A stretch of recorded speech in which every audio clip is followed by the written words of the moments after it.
We need a moment. Yes. Because our big boy's not here, and I loved him so much. And I think we should say a little prayer, a little moment for our Jimmy. Yeah. Amen. Absolutely. God bless you, Jimmy. He's here. Yeah, he's here. He is here. He's here with me. Yeah. Thank you so much. I love you all.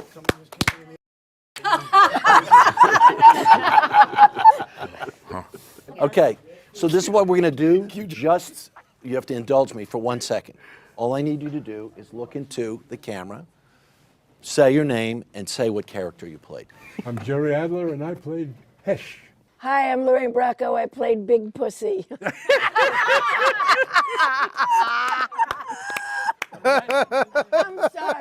I'm sorry.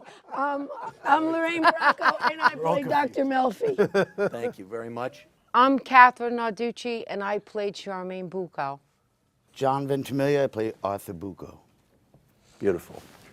Dominic Chianese, I played Corrado Soprano. Junior. Vincent Pasto, I played Sal Bumpanciero, but you could call me Pussy.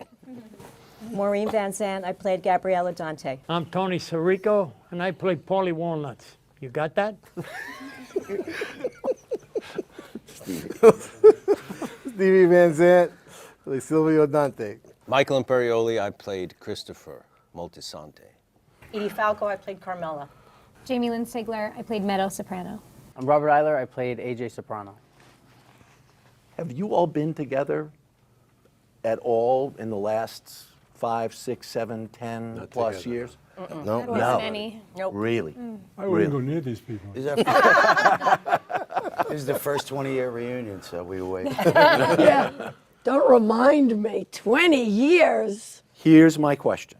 Who of you, show of hands, knew from the get-go that this was going to be as big a show as it turned out to be? 1, 2, 3, 4.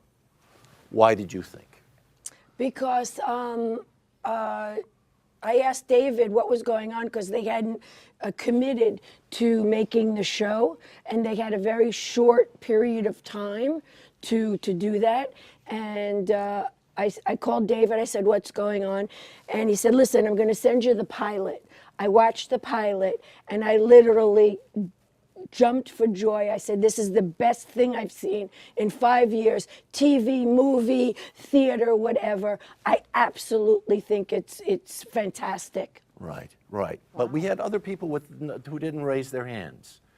Edie, you're working on the show.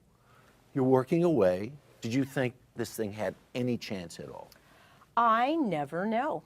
What I had come to know is that I don't know anything. I had been wrong so many times about things I thought were great that nobody else could care less about. So I just, you hope for the best, but all you know is you have 3 weeks of work and then you move on. So that's where I was at. Yeah. One day at a time. One day at a time. Michael, how about you? I read the pilot. You can't really tell from reading the pilot. This is before we shot it. The scope of what it would be, I wasn't sure if it was a spoof, kind of like a, tongue-in-cheek. I really did not, I wasn't particularly blown away by it. I needed a job at the time. I thought David hated me in the audition. He looked so bored. He looked so bored. Yeah. And then I walked out, I figured I didn't get it. And I was like, well, he's not even Italian, this Chase. He's some white guy. So it turns out he is Italian. Right. So, and that's his face. And he's not white. That's Italian. Right. So. I have a funny story about that. Please. After we filmed the pilot, I don't know if you remember this, David Chase took me and Johnny V on the side, and he said, "Look, I don't know if anybody's going to want this thing and if it gets picked up, but if it does, I would love to have you two come back." Do you remember that? Mm-hmm. He sat us down. It was 20 years ago, I know. But I remember. Out for a little bit more if I knew that. Because I remember, I thought it was great. I didn't think it was going to be this big, but I thought it was great when I read the pilot. But that was the conversation we had. Yeah. And David Chase's thoughts on it were pretty funny to me. No, he did. He said, I remember him saying that. No one's ever going to watch this thing. Right. He called me on the phone, and he said he was doing a pilot, and we had worked together on Northern Exposure. And he had this pilot he wanted me to do if I was available. I happened to be in New York that week on between sitcoms, and he said, "You're going to love it. It's called The Sopranos." I said, "I'd love to do it. I got to warn you in advance. I don't sing." You've never told that story before. The idea that, did you know what it was? Because from the standpoint, when you look at it, it's a family show. It's kind of funny. It's unbelievably violent. It's crazy also. I mean, there's parts of it that, like, throwaway, kind of non sequitur. It's a lot of stuff going on that screen at any given time, right? What did it feel like to be a part of the cast?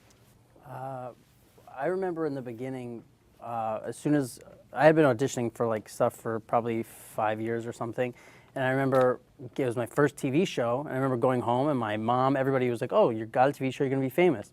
And then we were on set doing the pilot, and I said that, I guess, and Tony Sirico said, "Listen, you do these things all the time. This is going to be nothing. We'll probably never see each other again." So then I had to go back and break the news to my family.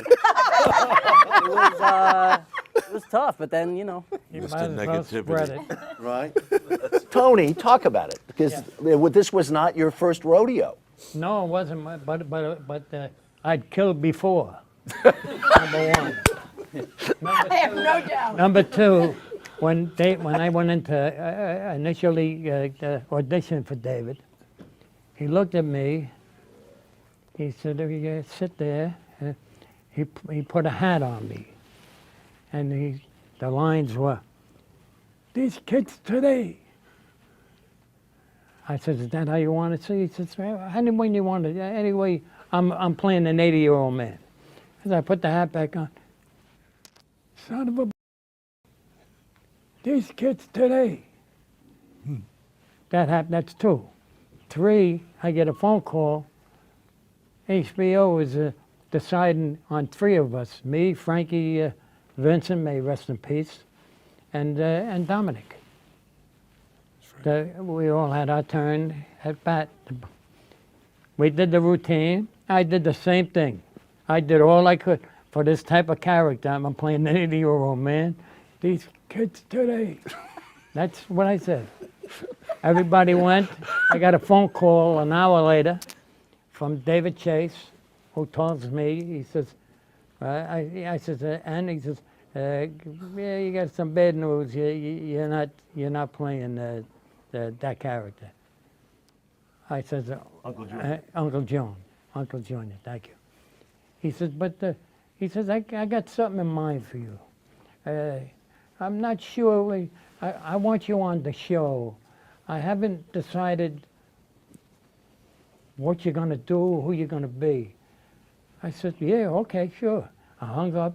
I don't know if he was pulling my pretzel or what he was doing. An hour later, he calls me up and he says, "You are Paulie Walnuts. You're on the show." That's how I got on the show. I wasn't learning lines. I just showed up and got the job. Every now and then, don't hurt nobody. Make you laugh. Was Paulie in the script, in the original script, or he wrote it in? No, Dominic's role, the old man. Uncle Junior. So he created Paulie Walnuts for you. Yeah. He told me I'm Paulie Walnuts. And there you are. I loved it. The boss was telling me that. It's beautiful. That I know. Yeah. My agent called me up, said, they want you on the show. You're going to be Artie Bucco, the chef. I said, "The chef? As a chef? What is that?" Okay. I mean, you know. It's a mobster show. You want to be a mobster. Yeah, I want to be a cool guy, you know. Right. You would turn out to be the coolest. Turned out to be all right. Right? We all came out of independent films, so we'd meet each other at auditions. We were all going in a lot of the same things, and you know, you're going in on that. You never expected anything to do too much, but you love what you were doing and who you were doing it with, and that's what this ended up in a way. It could have been on network, I guess, if if a network wanted it, but it ended up where it ended, and we ended up being kind of like an ensemble in a way, not expecting too much, but liking what we were doing. But no way, no how, this show ever goes on network television. No. Not with its, not the with, magic is gone. the tone of the show could have never flown on network television. But come on, we all have to give credit to Georgia and Oh yeah, and Jaffe. Sheila Jaffe. Oh, yeah. Yeah. Let's give Casting. They knew. So what's the famous quote? It's John Huston or John Ford, one of those old directors, said, 90% of directing is casting. That's correct. Not if you ask a director, but John Huston said that. Somebody like that. But Quite true. But this whole thing is, I watched a bunch of episodes then just in the last couple of days. Saw it all the first time. Saw it again 5 years ago. Then watched a bunch of episodes over the last couple You of got days. a lot of time on your hands. NBC doesn't keep me very busy. But the point being, I felt like every single person in every single spot was spot on. Did you ever worked in an ensemble like that where you felt like he doesn't miss, she doesn't miss, she doesn't miss? It was extraordinary. Everybody hit it. It seemed like every scene. Anybody worked in a show like that before? Me and Michael, in the snow, we did magic with lines. We took the humor out of a line that should have been humored, Right. and it was funnier that way. Sure. The guy's dead. It's already so We funny. murdered him. What's not funny about that? You're talking about the Pine Barrens Oh, episode. there is no other. To be honest with you, I love this show. I die. This is the way I want to die. There you go. In the show, but There you go. In the snow? Almost died No. that day. It's the greatest episode. I also think it's because Pine the Barrens. chemistry of all of us, I think I could say we all got along. I don't think anybody had a bad thing to say about another actor. And cast this big, that's what's rare and what you'll never find on Gotcha. another show. There was no jealousy. Everybody loved each other and was for each other. That's what I think. Let me even cursing right at you. Right. That's the reality of it all. The beauty of it. Dominic. When I auditioned, I wasn't sure Dave was a genius or he's a Nubats because I was wearing your hat. my sister-in-law were going to kill your son, my nephew. I thought this guy's crazy. I didn't know what he was doing. And then he started laughing. I said, maybe it's a comedy. I just wanted the job. And like he said, I had a feeling. I wanted the job. I did real badly. Right. As you're playing Uncle Junior, Yes, sir. did you just get the line? Did you just say, "This is my guy. I'm delivering the lines"? I don't, because you had some of the best lines in the show.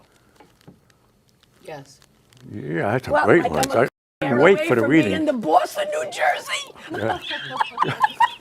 That was a good one. The feds are That's so nice. far up. The feds are so That's far nice, up. yeah. My Yeah, that's my favorite the scene. grill That's cream. when he says, "You Wait, wait." hang on. So made him great. So what was your Yes. favorite scene? Well, it's Dominic? one of my favorite. I think I just love the show. One of my favorites was when I had no teeth and he was saying, "You're the boss of Judge," and I said, "That's nice."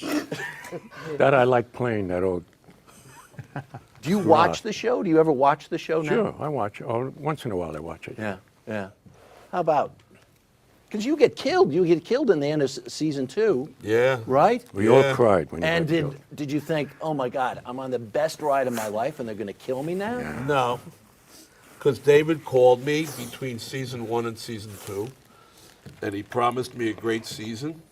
And he said, "Vinny, we'll bring you back in some flashbacks." And I wouldn't be sitting here if he didn't create the character of Big Pussy, and that's history. So I'm very happy that I was able to be with these people for those 2 years, Yeah. you know, and work with Jimmy. Right. Yeah. You people don't have any idea how great it was to work with James Gandolfini. He was the best. He would say, "You want another take? You want another take?" Nobody does that. Because he's in there with you. Yeah, He's but like- you know, he could have gone to his trailer. he could have went to his trailer. He could have said, "All right, you got 2 takes. That's it." But Jimmy would say, "How do you feel?" And he would turn to whoever's directing and say, "Vinny needs another take." Yeah. And Steven, that was Jimmy. Same thing. I have a sense you want to talk about Mr. Gandolfini. I can talk about anything you want to talk about. Yeah, Jimmy was, as I've said 1,000 times, you do a scene with Jimmy Gandolfini, you walk away a better actor. This was the greatest acting school one could imagine. And the reason why everybody got along so well, and the reason why this show was, I think, unique was because it was one man's vision, which is not the way TV works. Not the way anything in Hollywood works. It's all committees, right? And notes. They give you notes on every single line you do, right? Coming from the studio executives. This was all one man's vision, which is why he picked everybody, handpicked every cast member, and either wrote or rewrote every single script. I mean, it was his, And when he was directing movies, I was playing a priest for him. When I directed Gotcha. Five Fat Times the Baby and everything. I directed a Lilyhammer episode, not Sopranos. It's a whole other show. Michael, talk to me about scenes you did with James Gandolfini, because people see you in that role on that show, and you were more than just the nephew. Your connection to Jimmy's character was much more profound than that. I mean, we became very good friends, and knew each other really, really well. We knew about each other's lives, and we knew, what our lives were like before this show. And I think the thing is, when you really trust somebody as an actor, when you know you're in it together, when you know that that person has your back, like he said, you want another take, you do another take, and that when you have that level of trust, then you can really make magic, I think, because it frees you as an artist, as an actor. You're not inhibited, so you'll take chances, and you're willing to be vulnerable, or you're willing to expose, things that are uncomfortable in front of the camera. Whereas when there's tension, then you close down. But when you have that trust, and he gave that to me and to all of us, and we gave it to him. I mean, we were there for each other. Do you have a favorite moment on screen with him? Yeah, I do. You can say it. Don't So we had to throw Joey Pants' body off the cliff. So we rehearsed the scene before the sun went down on this cliff in the state park, and then they were going to light the whole park. It took hours. So we had to wait for the sun to go down, and we went in the trailer with Mitch Burgess, the writer, and had a drink, which was a full bottle of Wild Turkey, which by the time I was ready to shoot, the bottle was empty. So they had to chain me and Jim's ankles to trees because they were afraid we were going to fall off the cliff. They did it great though. They had it coming out, and then they covered it with leaves, so you couldn't even know we were there. Jim and I walked to the edge and throw the thing off the cliff, and nobody fell. There were people down. I forget. I think it was Phil. Was down in a boat and with a raincoat or something. Put the camera up, and it was just hilarious and surreal. But I don't recommend that. But all you were doing was throwing the guy. A lot of fun. Right. I think the lead guy of a show, I think, sets the tone. Yeah. And I think Jimmy was always a character actor in his head. He didn't come to the show with like that leading man, diva thing. He came with that like, I'm just one of the guys, and he'd always say to me, look in the mirror, look at this guy.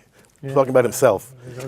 You believe they cast me in this role? Yeah. You believe they cast me as the lead in this? He says, they got to be kidding. He had that attitude all the time. So I think that helped the vibe of that sort of we're all in it together thing. He had a lot of humility. When he did that movie where he played Liam Panetta, and he met him at the premiere, he went up to him and said, "I'm sorry." But that's Jimmy's, Right, right. I mean, he's joking, but he's not joking because he was a very humble guy. Yeah. Really, Edie. genuinely. Edie, do you want to pick one scene to say, that's me and Jimmy at our best? Oh gosh, it's so funny. I mean, people talk about Jim, and I bring up his name to me and stuff, and I don't, it is. I have my pat answers about yes, he was great. I really miss him, whatever, but I don't think about it in a present sort of way. And unfortunately, it's impossible not to in these circumstances, and it's really intense. It's far more intense than I had realized. This being All of us together. being together and the alchemy of these individuals, however many years ago it was, it's very unusual that he's not here. And I don't often feel his absence the way I do right now. It's surprisingly uncomfortable. That said, for some reason, the first thing that comes to mind is there was a scene where he and I were in a, I don't remember when it was or anything, but a lawn chair in the backyard by the pool. And it wasn't much of a scene. We didn't really say much. It was a tender, but Sopranos-esque in that it wasn't like loving, or it was just very sort of a day in the life of a long-term couple. Right.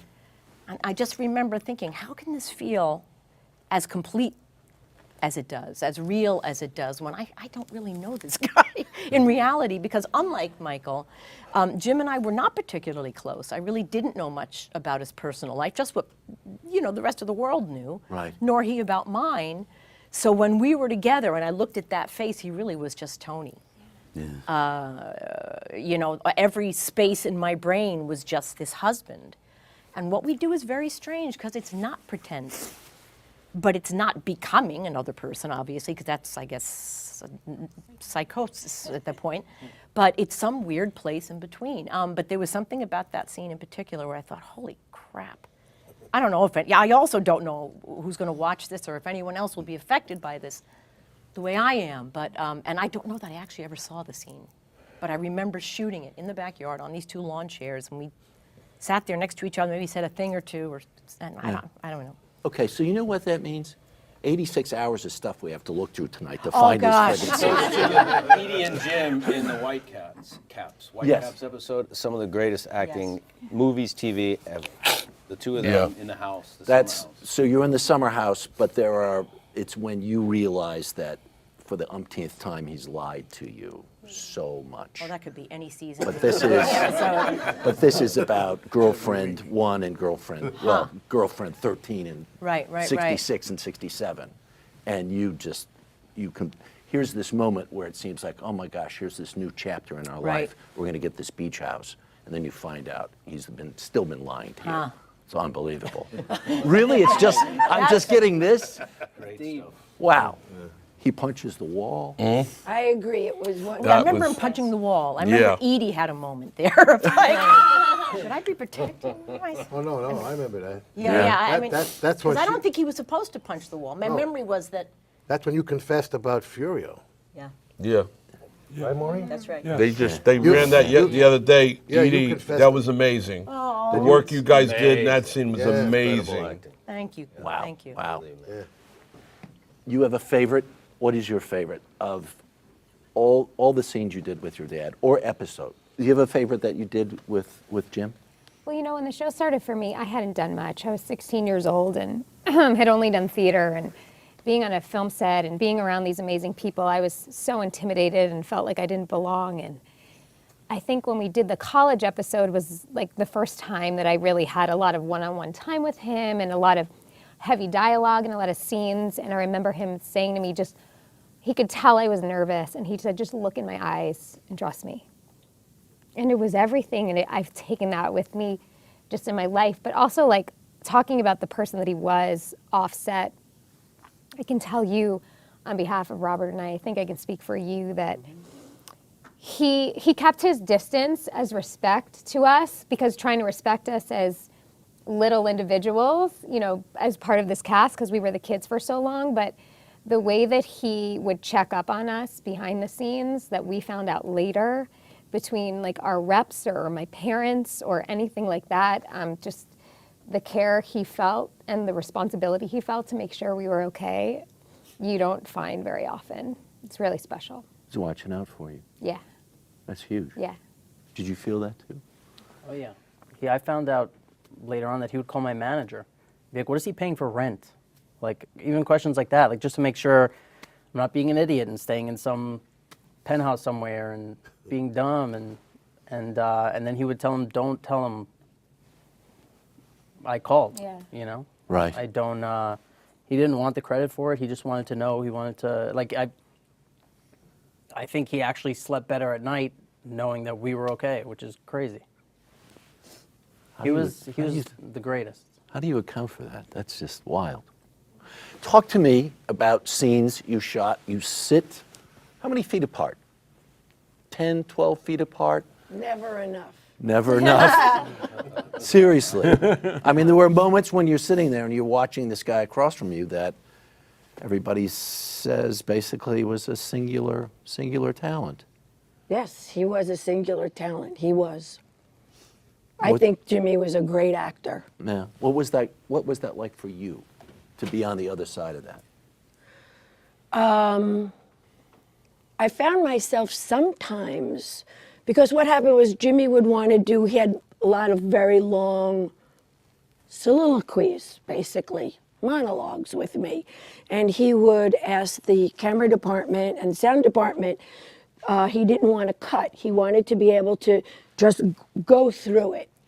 And sometimes I found myself just watching him like I wasn't in the scene. Like I'm like, oh my God, this is magical. Oh, my line. Oh my God, yeah. How does that make you feel? I mean, really, sometimes it was incredible. But he was also a pain in my. And when he would finish his 4 or 5 page monologue, he would be so happy when the cameras would turn around that he would like strip and dance and take his clothes off and, like get all crazy. And I'd be like, hello, I gotta do my lines here. And he would be like, and they would, what happened is, lots of times how Jimmy would work in our office is that the cameras would be blocked off.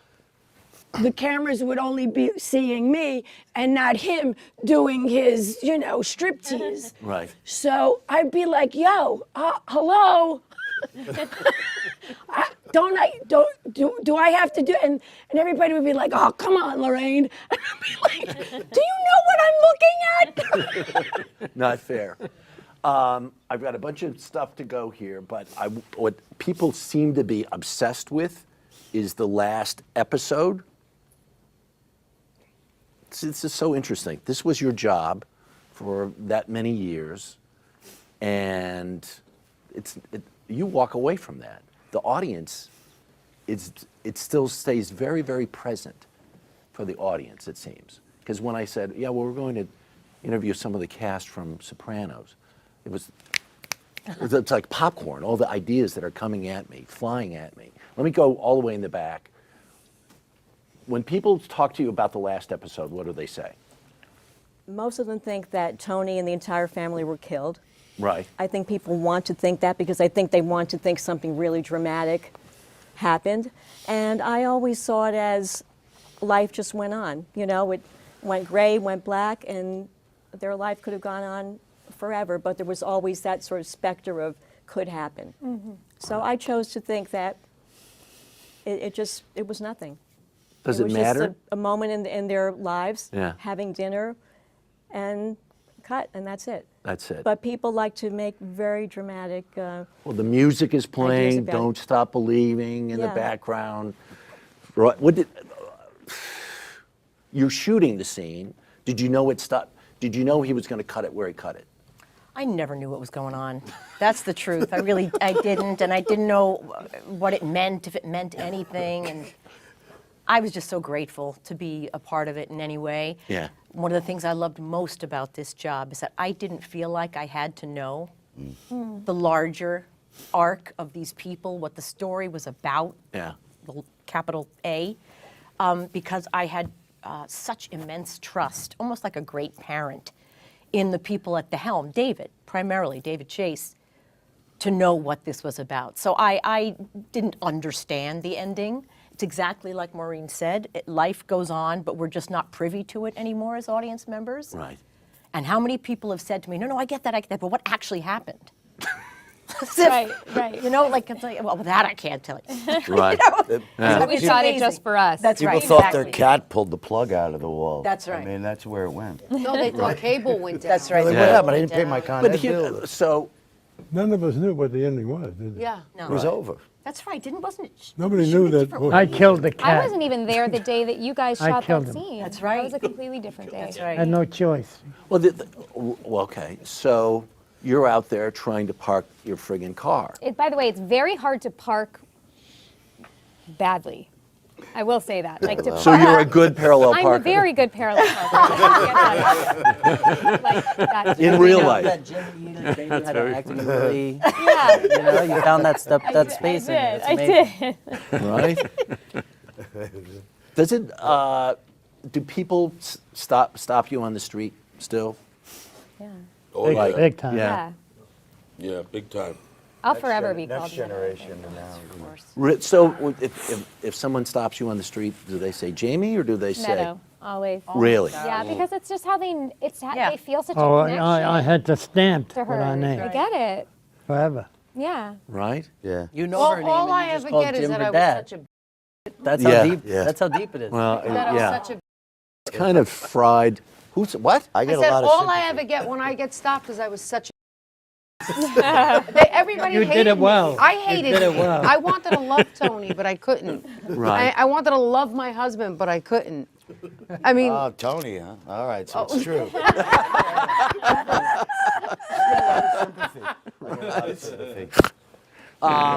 Here's the question then. Was being on the show in aggregate for each individual a blessing or a curse? Because Blessing. Blessing. There's no way it couldn't be a blessing. I mean, I shouldn't speak for anyone else. But what's that? how could one look at this as anything but a blessing, regardless of what you may think about, your career after this? As an actor, as a person, you don't get this. No. Usually, Yeah, not at ever. all. Certainly, for me. Robert and I feel that this is just, we were part of a cultural moment. Whether or not we knew that at the time, I certainly didn't. But in retrospect, I mean, you can die and say you were a part of this show that people talked about for a long time. It was very fulfilling work when you were doing it. Very satisfying. It gave the scenes gave you places to go and places to reach for and things to dig up. It was challenging as an actor. It was fun as an actor. It was very rewarding and very rich. You know to what work I on. loved? I loved that when the scripts came out, no matter who you were, actor, rig, teamster, everybody sat down and read that script. And that was the genius of David. Wow. Yes, sir. Also, life is suffering, pain, and joy. And he wrote from pain, David. Yes. David's life was painful. And so he created great art out of it. So it's both. It's a blessing and a curse, in a sense. Yeah. My know, relationship with Hang on one Came second. out of pain. He loves to Came laugh. out of the writer. Was a great writer. He was a great writer. Yeah. And he also confessed to us that he knew the ending. He said he knew the ending when he started. He was going to end it that way. Really? Yes. How it never ends. Yeah, he confessed We'll it to get, us. I'll give Yeah, you whatever you Steve. want. No, I was just thinking what the suffering part. When I first went down to read, I read the script and I'm talking to David and I said, listen, this is a terrific script. I said, but to tell you the truth, I don't think anybody's going to buy this mother thing. I mean, I'm an Italian. I grew up in an Italian family. I got nothing but Italian friends. And I said, this mother, I never, who's going to believe this Italian mother? I mean, He says, that's my mother. And I knew three things right then. I didn't get the job. And this is going to be a crazy show. And I thought to myself, this cannot. How's this going to succeed? I mean, no one's ever seen an Italian mother like this. Right. And it was just, we Claudius. just caught David at the right moment when he was in this rebellious mode. Okay, he was leaving TV in his mind. He right? hated television. Yeah. He was hoping that HBO wouldn't pick up the show so he could add a couple of scenes and make it a movie. Right. Right? It was a movie. Well, yeah. But he was in this rebellious mode, so he did everything wrong. Too many characters, too many subplots, the camera never moves, I remember trying to talk him into adding a few more songs to a pilot. I'm like, David, we gotta give the audience a little something here, a little something to seduce the people, a little bit, because the cinematography was very, very, Dark. very, almost like a documentary style. Right, very cinema verite at times. Yeah. Yeah, it was very cinema. Well, the verite. open anyway. There was nothing pretty or seductive or about the show. Right.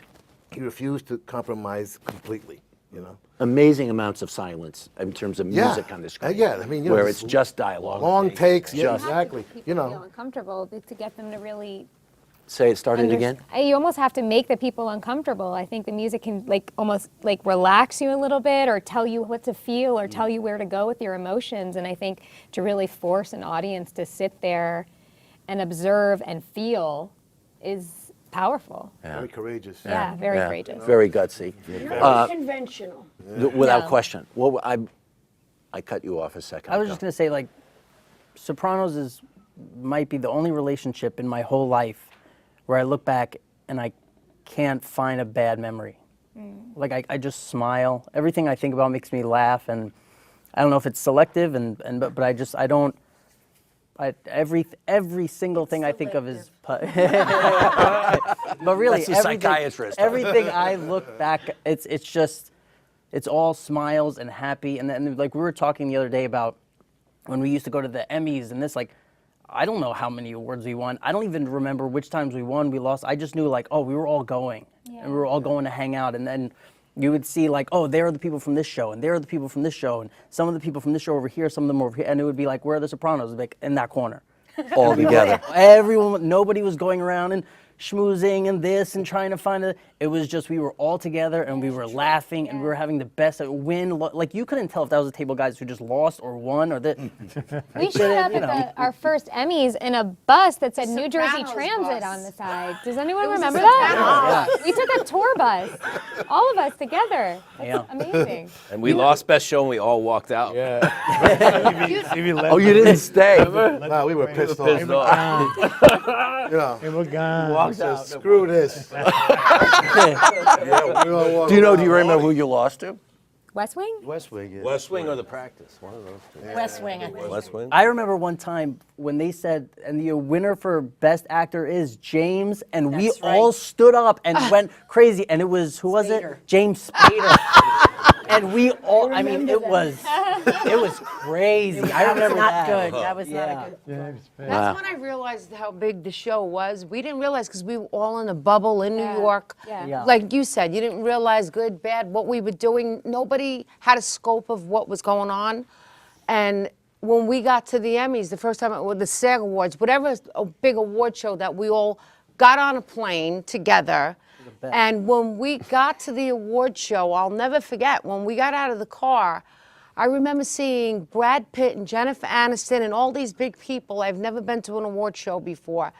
And they wanted to meet us. And I went, holy, this show is big. I was like, wow. And we sat next to them, and I remember they were all staring at us, and we were the cool kids. When did we finally win? I don't think, did we ever win? The last Yeah, the last one. Yeah. Well, I remember the SAG Awards when they asked Tony, myself, and Jimmy to go up and present Best Comedy or something. And Jimmy didn't want to say anything.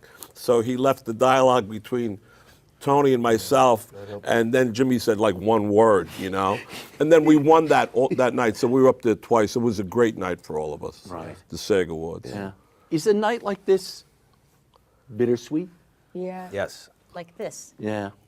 Surreal. Yeah, it is. Yeah. I feel like when I hug someone from the show, there's this invisible gym bubble around us, and I feel like every hug is a little longer, and it's definitely different. And he's very, very missed. We have a connection, all of us, for sure. I mean, I think no matter It's very how much weird time and has very passed- sad. It's weird and sad. Yeah. But We it's also haven't happy, But Yeah. we haven't Also seen each smile other a lot. all like this, but groups of us keep, I stay in touch with Vinny, and I've seen Lorraine and Jamie and I on Instagram. I think everybody has their little thing. I see Johnny and everybody once in a while, but not as one group. Why don't you see me? Me and you, What we am I? traveled together. You and Vinny had me in stitches. Do you have a favorite scene that you did? Well, you said the one with the no teeth, right? Talk to me about working with James. Oh, Jimmy as an actor was so great. I remember that when he, on the golf course, when he insulted me. I mean, what did I do? I mean, he took the golf club and he went, "You like sushi?" I mean, was a great, he could do things. Everybody cracked up except me. My character wouldn't crack. Give away the secrets. I couldn't crack up, but I felt like cracking up because I thought the guy's a genius. Right. To take a golf club and make such a wonderful image from that golf club. None of which we can Because show he in a thought Today of Show. something. Yeah. You remember that? You were there, and Al Sapienza was laughing. Yeah, it was too. They were all hilarious. laughing at me. He was great, and then he made me cry when he said, I can't even say it. He said, "Don't you love me?" Remember that?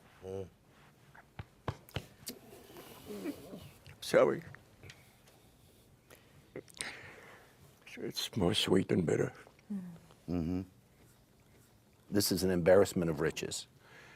Honestly, just as a personal experience, to be able to sit with you all and hear your own voices talk about what this experience was like for you. I'm so glad we didn't do it live because I feel like we got a lot here. We really got a lot here. And I've got goosebumps sitting here because I feel like... One thing about Jimmy? Please. You know, I was very, very nervous about, taking the job. And I said to David Chase, I said, listen, now that it's real, I said, I feel very weird about taking an actor's job. This is your first acting job. Yes, I'm coming from rock and roll. I said, I don't really want to, these people go to acting school, and my wife's the real actor in the family, and I watched her go to school for years, and off Broadway, and I'm like, I don't want to take an actor's job. He says, okay, well, David Chase says, I will write you in a part, so you're not taking anybody's job, right? Which is what he did, right? He wrote it in, so I wasn't sure, are people going to accept me or what's going to happen on the set, because at that age, even at that age, I was not ready for any kind of controversial going to work problems, Mm-hmm. I mean, you want it to be a family, I'm coming from rock and roll, and music is a little bit more of a family thing than the acting world in general, where things can get a little bit competitive in the acting world, we find. So we hear. Yeah, except on this show, thank God. So Jimmy, immediately set the tone of he had respect for what I had done in my previous, my other life, and it just set the tone for the entire cast, I think, and the entire show, just to immediately accept me as another actor, Yeah. And that was just such a miracle, such a comfort. Right next door. But it could have went a different way. You know what I mean? And I think Well, Stephen- Jimmy set that tone. We were in awe when you were part of the cast when we were sitting around reading at table, man. We had a little Stephen from the East Street Band on the Sopranos, man. Whoa, whoa, man. Oh, yeah. I remember that. Yeah. But Hang on one sec. Yeah, you made us cool. Dominic, what's on your I mind? was thinking that David understood different talents, and he asked Stevie to take me to the studio, and he got the song out of me. See, I thought when you go into a recording studio, being a crooner all my life, I thought you had to be sweet and you had to sing purely. And Steve was there and saying, give it to me, and it came out right because I wasn't expert at that, at recording. And Stevie knows recording, and that was important to me, I don't know, I think I thanked you. What a wonderful guy I to did, produce. because let me you tell got you. the song. Not so hard. That song, he what was the uses song, that. Maureen? Coringrata. Yeah, he got it out of me. Yeah, correct. He got it out of me, So when Was that when you sang at my house and David I was in the found out that you heard me were a singing to your singer? Daddy, yeah. He said, "What does the line mean?" He said, "What does that line mean?" And a year later, he put it into the show. But I mean, he was interested in the intent of the song. Yeah. But Stevie got the, It was so your birthday when you did it on the show. Right. You sang it was your birthday. was it? Yeah. When he sang in I the remember What's that? studio. Yeah, 1 second. Jamie, Lynn, I was just thinking something off of what Stevie said, and back to the blessing or the curse. I think the experience will always be a blessing, but the only curse, I think, especially having it be my first experience, the curse is that it's not always going to be like this. I mean, the way it's set up. It's probably never Life gonna for be me like in that. this business, but I think now being 37 and a mother and having different perspective and just, it used to feel like frustrating that I wasn't getting what I had been used to. And now I can sit here and be like, even if I don't, I got that. That's right. And that is the greatest gift ever. Gotcha. Amen. So David Chase is making a prequel to the show. Anybody going to be on the prequel that we know or can say? 20, 30 years before us. Benjamin Button. We're too old. Amen. You're I might play our grandparents. So we're still I need a negotiating. job. Tony Sirico's the narrator. Go Need see another it. 10 years. I'm going to play a narrator. sperm. Promise me hair. What I missed? What I just missed there? Was it about me? Oh, He's going to play a sperm. Who, me? I think we got it. I think we got it. Thank you. So, let me just finish my thank you. Thank you so much, and thank you for coming and being open and coming to play. I really, really appreciate it. Thank you so much. Yeah, yeah.